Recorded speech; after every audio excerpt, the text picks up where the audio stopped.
এই মুহূর্তে যে খবরের দিকে নজর রাখবো, এসআইআর নিয়ে সুপ্রিম কোর্টে দৃষ্টি আকর্ষণ আইনজীবী মেনকা গুরুস্বামী। আগের ভোটার তালিকায় যাদের নাম ছিল, নতুন লিস্টে অনেকেরই নাম নেই। এসআইআর নিয়ে সুপ্রিম কোর্টের দৃষ্টি আকর্ষণ আইনজীবী মেনকা গুরুস্বামী।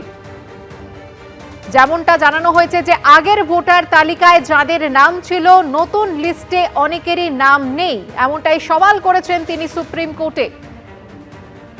সৌভিক মজুমদার আমাদের প্রতিনিধি আরো বিশদে এ নিয়ে আমাদের জানাবেন। সৌভিক, দেখো, আইনজীবী মেনকা গুরুস্বামী তিনি ইতিমধ্যে সুপ্রিম কোর্টের মাননীয় প্রধান বিচারপতির দৃষ্টি আকর্ষণ করেছেন এবং তার বক্তব্য হলো যে বহু এমন ভোটার এ রাজ্যে রয়েছে যাদের নাম আগেকার ভোটার তালিকায় ছিল এবং যারা বর্তমানে জীবিতও রয়েছেন, কিন্তু সেই সমস্ত ভোটারদের নাম বর্তমান যে শেষ যে তালিকা বেরিয়েছে সেই তালিকা থেকে বাদ দেওয়া হয়েছে। ফলে এই গোটা বিষয়টা নিয়ে আদালত হস্তক্ষেপ করুক, তারা এমনটা চাইছেন। কিন্তু সুপ্রিম কোর্টের মাননীয় প্রধান বিচারপতির বক্তব্য হলো যে আপাততভাবে যে ইয়ারোদের তরফ থেকে যে নির্দেশ দেওয়া হচ্ছে সেই নির্দেশের ওপর এখনই আদালত কিভাবে হস্তক্ষেপ করবেন সেই প্রশ্ন মাননীয় প্রধান বিচারপতি করেছেন। তার পাশাপাশি তোমাকে বলবো যে মেনকা গুরুস্বামী তার বক্তব্য হলো যে এই গোটা বিষয়টাতে তারা চাইছেন এই আবেদন বা এই মামলাটি যেন মূল যে মামলা রয়েছে তার সঙ্গে সংযুক্ত করা হয় বা যুক্ত করা হয়, সেই আবেদনও তিনি সুপ্রিম কোর্টের কাছে রেখেছেন।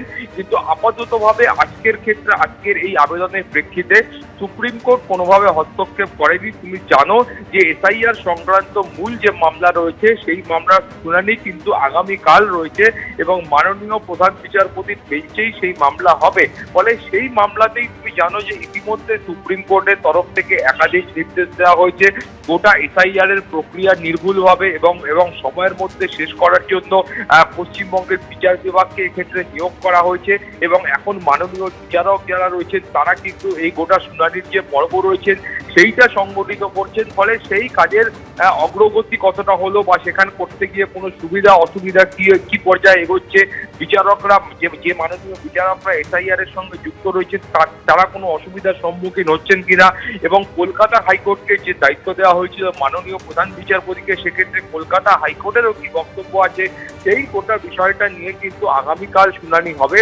ফলে এই আজকে যে আবেদন করা হয়েছিল তার ভিত্তিতে এখনই এই পর্যায়ে বা আজকেই সুপ্রিম কোর্ট কোনো হস্তক্ষেপ করেনি। কালকে মূল মামলা যখন শুরু হবে সেই সময় কিন্তু সমস্ত পক্ষের আইনজীবীদের বক্তব্য আবারও শোনা হবে। ধন্যবাদ সৌভিক। আসছি পরের খবরে। রাষ্ট্রপতিকে অপমানের অভিযোগে তোলপাড়, মুখ্যমন্ত্রীর আক্রমণের পাল্টা পোস্ট। মুখ্যমন্ত্রীর আক্রমণের পাল্টা পোস্ট করল বিজেপি। গতকাল রাষ্ট্রপতি ও প্রধানমন্ত্রীর পুরনো ছবি দিয়ে আক্রমণ শানান মুখ্যমন্ত্রী মমতা বন্দ্যোপাধ্যায়। কে দাঁড়িয়ে কে বসে কারা অপমান করে, গতকাল পুরনো ছবি দেখিয়ে নিশানা করেন মুখ্যমন্ত্রী। এক্স হ্যান্ডেলে ভিডিও পোস্ট করে পাল্টা জবাব দিল এবার বিজেপি। লালকৃষ্ণ আডবাণীকে ভারতরত্ন দেওয়ার মুহূর্তকে বিকৃত করার চেষ্টা। প্রোটোকল অনুযায়ী ভারতরত্ন দেওয়ার সময় অনুষ্ঠানে উপস্থিত বাকিরা সবাই বসে থাকেন, কোনো বিধিভঙ্গ হয়নি।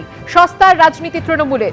ভুয়ো তথ্য ছড়ানোর বদলে দেশের সর্বোচ্চ সাংবিধানিক পদকে সম্মান দিন। ফের সক্রিয় তৃণমূলের ভুয়ো খবরের কারখানা, এমনটাই আক্রমণ শানিয়ে মন্তব্য বিজেপি। বিজেপি এক্স হ্যান্ডেলে যে পোস্ট করেছে সেই পোস্ট আপনাদের সামনে।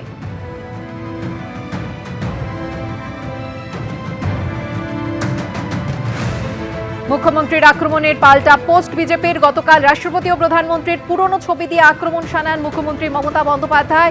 আর এবার এক্স হ্যান্ডেলে ভিডিও পোস্ট করে পাল্টা জবাব দিল বিজেপি। বিজেপির তরফে লেখা হয়েছে যে লালকৃষ্ণ আডবাণীকে ভারতরত্ন দেওয়ার মুহূর্তকে বিকৃত করার চেষ্টা। প্রোটোকল অনুযায়ী ভারতরত্ন দেওয়ার সময় অনুষ্ঠানে উপস্থিত বাকিরা সবাই বসে থাকে, কোনো বিধিভঙ্গ হয়নি। সস্তার রাজনীতি তৃণমূলের। ভুয়ো তথ্য ছড়ানোর বদলে দেশের সর্বোচ্চ সাংবিধানিক পদকে সম্মান দিন, এমনটাই পোস্টে উল্লেখ বিজেপির। গতকাল মেট্রো চ্যানেলের এসআইআর ধর্ণা মঞ্চ থেকে মুখ্যমন্ত্রী কিভাবে আক্রমণ শানান শুনুন। যারা বলছেন,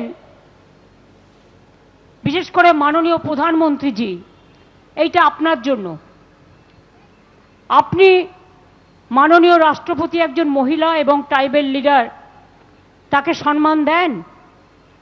তাহলে বলুন কেন প্রধান রাষ্ট্রপতি দাঁড়িয়ে আছে এবং আপনি বসে আছেন? প্রত্যক্ষভাবে আপনাদের দেখিয়ে দিলাম আমরা কিন্তু আমাদের সম্মান দিই, কিন্তু এরা সম্মান দেয় না। ভালো করে ধরে থাকো, ব্যাস ঠিক আছে। সম্মান কারা দেয় আর কারা দিতে পারে না, এই ছবিটাই তার প্রমাণ করে দেবে। আমরা সম্মানীয় সব চেয়ারকেই সম্মান করি, আর প্রধানমন্ত্রী নির্বাচন আসলে ভোট পাখির মতো বাংলাকে আক্রমণ করেন আর যা তা বলেন।